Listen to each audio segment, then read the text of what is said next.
নাৰ্ছত এডমিশ্যনৰ নতুন নোটিচ আহিছে। 2024-25 বৰ্ষৰ ছেশ্যনত যদি এডমিশ্যন ল'ব বিচাৰিছে তেতিয়াহ'লে এই ভিডিঅ'টো সম্পূৰ্ণ চাই থাকক।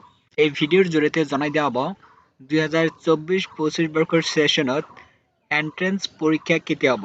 কাৰণ এতিয়াৰ পৰা এডমিশ্যন ল'বলৈ এন্ট্ৰেন্স পৰীক্ষা দিব লাগিব। প্ৰাইভেট বা চৰকাৰী কলেজত এডমিশ্যন ল'বলৈ এন্ট্ৰেন্স পৰীক্ষা দিব লাগিব। তাৰপিছত এডমিশ্যন কেতিয়া হ'ব, লাষ্ট ডেট কেতিয়া, সম্পূৰ্ণ তথ্য এই ভিডিঅ'ৰ জৰিয়তে জনাই দিয়া হ'ব। আৰু এডমিশ্যনৰ ডিটেইলছখিনি চাবলৈ কাম কৰিব এই ভিডিঅ' ডেছক্ৰিপশ্যন বক্সত লিংক দিয়া থাকিব। লিংকত ক্লিক কৰি নিজে নিজে চেক কৰিব পাৰিব। এতিয়া মই ডিটেইলছখিনি কেণ্ডিডেটক জনাম। এতিয়া জনাই দিয়া হ'ব কি নাৰ্ছিং কোৰ্চৰ এডমিশ্যনৰ নতুন নোটিচ আহিছে। কোৰ্চৰ নাম হ'ল BSc নাৰ্ছিং। BSc নাৰ্ছিং কোৰ্চৰ সময়সীমা হ'ল 4 বছৰ। 4 বছৰ পিছত আকৌ 1 বছৰ বাধ্যতামূলক ইণ্টাৰ্ণশ্বিপ কৰিব লাগিব। ছেশ্যন ইয়াতে উল্লেখ কৰিছে 2024-25।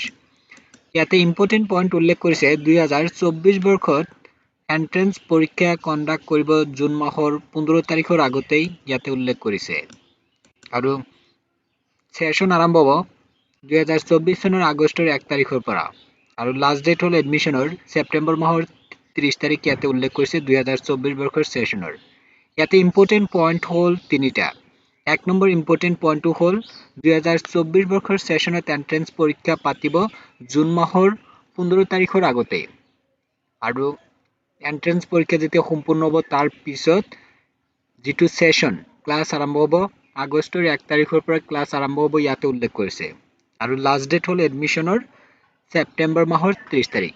মানে প্ৰত্যেক বছৰত এইটো মানে তাৰিখত এডমিশ্যন হ'ব, এন্ট্ৰেন্স পৰীক্ষা হ'ব, এইটো মানে শিডিউল ইতিমধ্যে প্ৰকাশ কৰিছে অফিচিয়েলি।